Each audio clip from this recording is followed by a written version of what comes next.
Jamaica news in review. 2 cops among 7 suspects detained in relation to Ocherez killing. 2 members of the Jamaica Constabulary Force and 5 civilians have been taken into custody in connection with the fatal shooting of a man at Mother's fast food restaurant on Main Street in Ocherez on Saturday.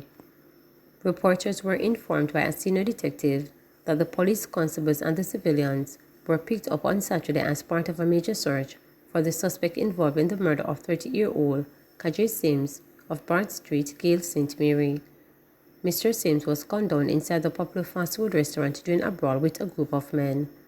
It was reported that at about 2 a.m. Saturday, Mr. Sims and friends of his went inside the Mother's restaurant outlet and were waiting in line to place their orders when an argument developed between him and another group of men.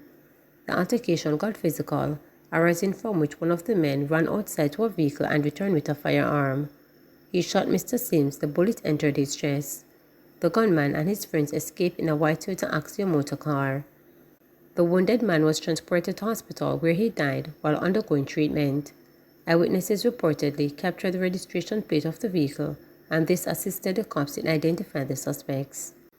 Cops shot as violent flares in Nville. There was heavy police presence in Nville Garden, St. Andrew, following a string of shooting incidents in this area Saturday, which left 2 persons dead and a policeman injured. It is understood that in the latest incident about 9 p.m., police were responding to the early shootings when they were attacked by gunmen. A shootout ensued and the cop was shot. The injured cop was taken to hospital where he was admitted in serious but stable condition. Preliminary reports are that 1 person was shot dead in the area around 4 p.m. The second shooting, which left the other person dead, is what is believed to have been a reprisal killing, occurred at 8 p.m. Following the intense violence, a 48-hour curfew has been imposed in sections of Nville in St. Andrew Central Division.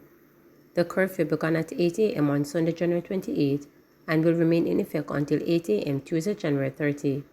It follows a string of shootings in the area which left people dead and policemen injured. The boundaries of the curfew are south along Nanny Boulevard from Mountain View Avenue, west along Statue Road from Nanny Boulevard, north along Statue Road from Mountain View Avenue, east along Mountain View Avenue from Nanny Boulevard to Statue Road. During the hours of the curfew, all persons within its boundaries are required to remain within their premises unless otherwise authorized by the ground commander. Senior Cop Jones in St. Anne.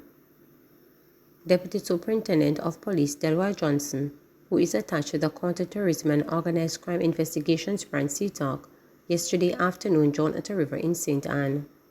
Johnson is also an attorney, was reportedly socializing with friends in the community, after which he went for a swim in the river but got into difficulties. He was pulled out of the water by a lifeguard who administered CPR but was unable to revive him. DSP Johnson was in charge of the Denham Town Zone of Special Operation. St. Catherine man caught inside shop with a bag full of stolen items charged. A man who was reportedly caught with a bag of stolen items inside a shop he had broken into on Sunday, January 21st, has been arrested and charged. Charged with shop breaking and larceny is 25-year-old Kevin Coleman of Tangerine Circle in Linstead, St. Catherine. Reports from the Linstead police are that about 9:10 p.m., Coleman broke into a shop on King Street in Linstead by using a crowbar to remove a section of the roof of the building and pried open the burglar bar to gain entry. The police were alerted by a caretaker who heard strange sounds inside the building. When the police arrived, Coleman was found inside the shop with a knapsack bag containing several stolen items. The stolen properties and damage were done and valued at $250,000, the police stated. He was subsequently arrested and charged. He is scheduled to appear before the St. Catherine Parish Court on Tuesday, January 30. Murder accused on bail shot dead in Trelawney. The bullet-riddled body of a Trelawney man who was accused of murder but later released on bail was discovered in his community by residents early Monday morning. The deceased has been identified as Romario Green, also known as Bo, of Thorpe Street address in Falmouth. Reports are that about 12:15 a.m., residents alerted the police to a body lying on the road in a section of Tilston. Upon their arrival, the police saw the body with what appeared to be gunshot wounds. The motive for the killing has not yet been established. Security guard charged with beating teen at bus stop. A security guard was arrested and charged after he allegedly beat a 14-year-old boy at a bus stop in Pembroke Hall, Kingston on Thursday, January 25th. Charged with assault occasioning bodily harm and malicious destruction of property is 42-year-old Dwayne Lemon of Walton Park Road in Kingston. It is reported that about 10:45 a.m., the boy was standing at a bus stop when he was approached by Lemon, who held him by his shirt collar and started hitting him in the face. The teen was allegedly then dragged along the roadway, causing bruises to his body and damage to his school uniform. The police were summoned, and Lemon was later arrested and charged. His court date is being arranged. The boy was treated for his injuries at hospital. Smurf charged with breaches of Firearms Act. A 23-year-old construction worker had several charges laid against him in relation to a shooting incident in a section of Denham Town on Wednesday, August 9, 2023. Charged with shooting with intent, possession of prohibited weapon, unauthorized possession of ammunition, and use of a firearm to commit a felony is Alex Sangster, also known as Smurf, of Elgin Street, Denham Town. Reports from the Denham Town Police are that about 7:15 p.m., a man was sitting at the intersection of Nuttall and Victoria Streets when he was pounced upon by Sangster and two other men, all armed with firearms. The men reportedly opened gunfire at the man, who ran in a bid to escape injury. The attackers reportedly escaped in the area. When the shooting subsided, it was discovered that a man and woman who was in close proximity at the time of the incident were injured. They were assisted to hospital where they were treated. A report was subsequently made to the police and Sangster was arrested during an operation on Saturday, January 13.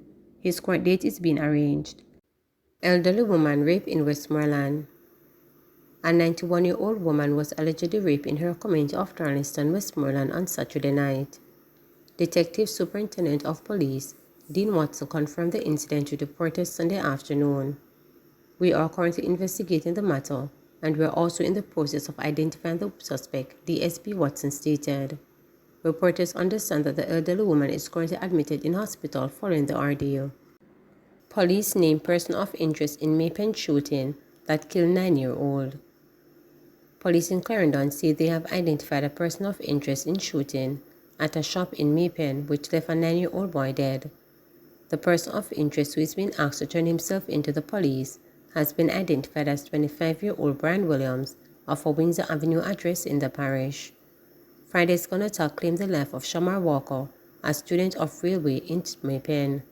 The 29-year-old female shop operator was injured during the incident, the police revealed. Reports are that around 7:45 p.m., Shamar and the now deceased woman were among a group of people at the shop watching television when a man came to the yard. The man is said to have sat among the patrons for about 30 minutes before opening fire in the crowd. Shamar ran from the yard onto the street and was chased and shot in the left side of the chest. When the shooting subsided, the shop operator was found suffering from multiple gunshot wounds to her body. Residents rushed the child and the woman to hospital, where Shamar was pronounced dead on arrival. The woman was admitted in serious but stable condition. The lone gunman escaped. Police are probing reports indicating that the female shop operator may have been the target of the attack. Spanish Town resident fined $800,000 for lottery scamming. Spanish Town resident Courtney Lee was fined $800,000 or 5 months imprisonment for possession of identity information in the St. Catherine Circuit Court on Friday. Lee pleaded guilty last year to breaches of the law-reformed Fraudulent Transactions Special Provisions Act. In April 2023, police investigators conducted an operation in Spanish Town, St. Catherine, during which lead sheets bearing the identities of people overseas were discovered. Lee was arrested and subsequently charged. He was represented by attorney at law Alexandra Shaw. Stolen car recovered in St. Elizabeth, suspect apprehended. The Area 3 Highway Patrol recovered a motor vehicle on the Longwood Main Road, St. Elizabeth on Saturday, which was stolen hours earlier in Duane Park, St. Andrew. A suspect was also apprehended. Acting on crucial information, the team signaled a white Nissan Toyota AD wagon to stop. The driver reportedly refused to comply, leading to a pursuit. The Santa Cruz Quick Response Police team provided support, resulting in the vehicle being intercepted on Main Street in Santa Cruz.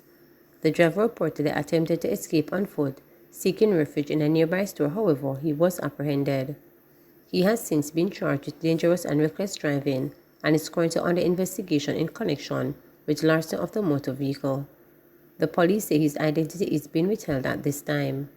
This successful operation highlights the dedication and efficiency of our lawmen in addressing criminal activities and ensuring the safety of our communities, Acting Superintendent in charge of St. Elizabeth College Minter stated. He says criminals should be reminded that the parish will not be used as a route or host to illegal activities. Police identify St. Elizabeth crash victims. Police have identified the two men who died as a result of injuries they sustained during a crash on the Mountainside Main Road in St. Elizabeth on Tuesday night. Police named the deceased men as Winston Sinclair, 61, a resident of Little Park District, and Vern Forbes, a resident of Mountainside. A police report said about 8:30 p.m., a Toyota Axio motor car traveling northerly failed to keep left and collided with a motorcycle on which the men were traveling in the opposite direction. They were reportedly flung from the motorcycle upon impact. The injured men were taken to the Black River Hospital where they were pronounced dead. Meanwhile, Vice Chairman of the National Road Safety Council, Dr. Lucian Jones, is reminding motorists to be cautious when using the nation roadways. So we want to make an appeal to the motorcyclists. Wear your helmet. Slow down. Be alert. Be very careful. Do not speed. Stay in your lane. The motorcyclist last night collided head-on with a car. You can't be driving so fast and so careless that you leave yourself open to a collision, head-on collision with a motor car. Elderly man perishes in fire in St. James. An elderly man perished in a house fire in Spot Valley, St. James on Tuesday night. The deceased has been identified as 70-year-old Roy Scott. Reports are about 9:35 p.m. fire was seen coming from the dwelling and the fire brigade was alerted. A unit from the Iron Shore station responded to the blaze. During cooling down operations, the body was found under what appeared to be the burnt remains of a mattress. The police are investigating. Manchester cop injured in motorcycle crash. A police constable sustained leg injuries during a collision involving a service motorcycle on the Coolshade Main Road, Grove Place in Manchester on Tuesday. A police report said about 2:30 a.m., the cop was traveling easterly on the motorcycle assigned to the Manchester Police Quick Response Team when the motorcycle fell and slid into the path of a Toyota motor car traveling in the opposite direction.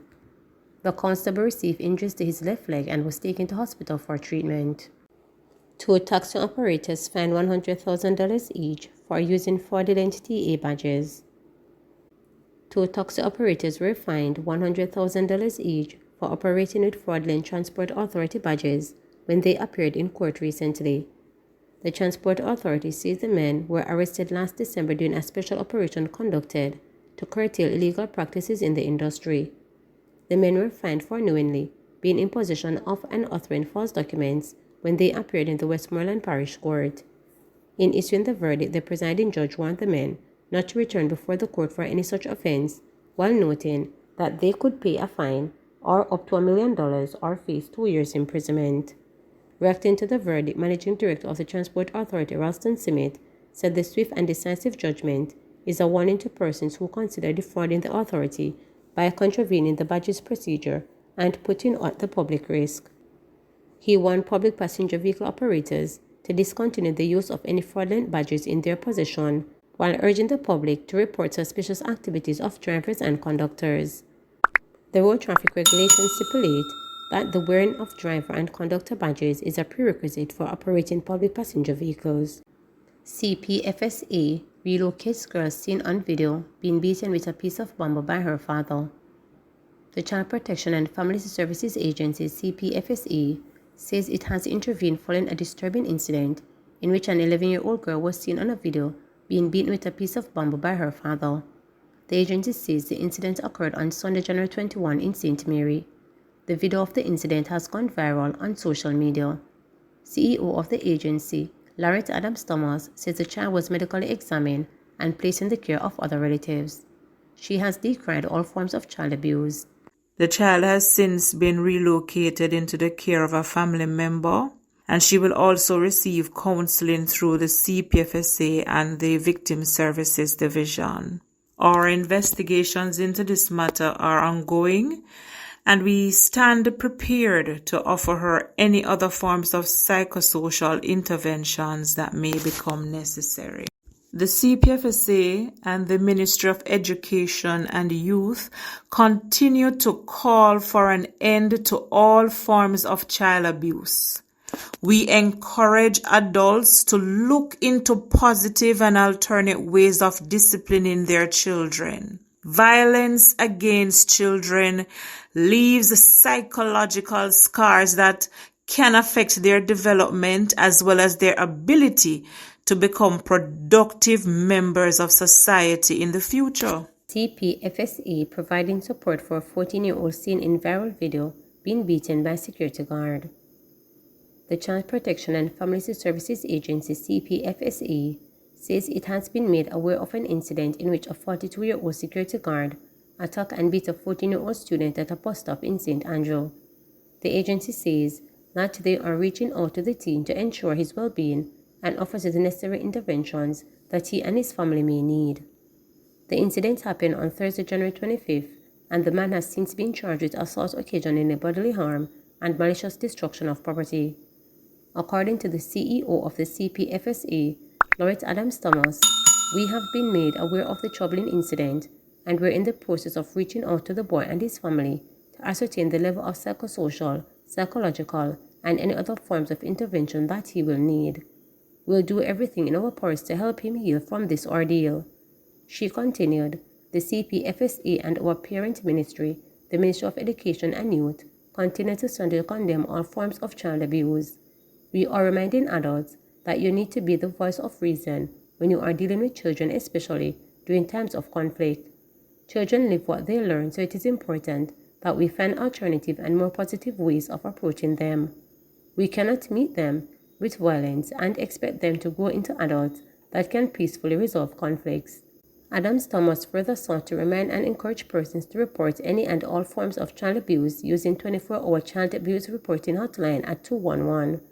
She also noted that child abuse reports may be made through WhatsApp at 876-878-2882, email at report@childprotection.gov.jm, by visiting any CPFSA parish office, or through the agency's social media pages, Instagram, Facebook, Twitter, at CPFSAJM. Please remember to subscribe, like, share, and click the notification bell for daily updates.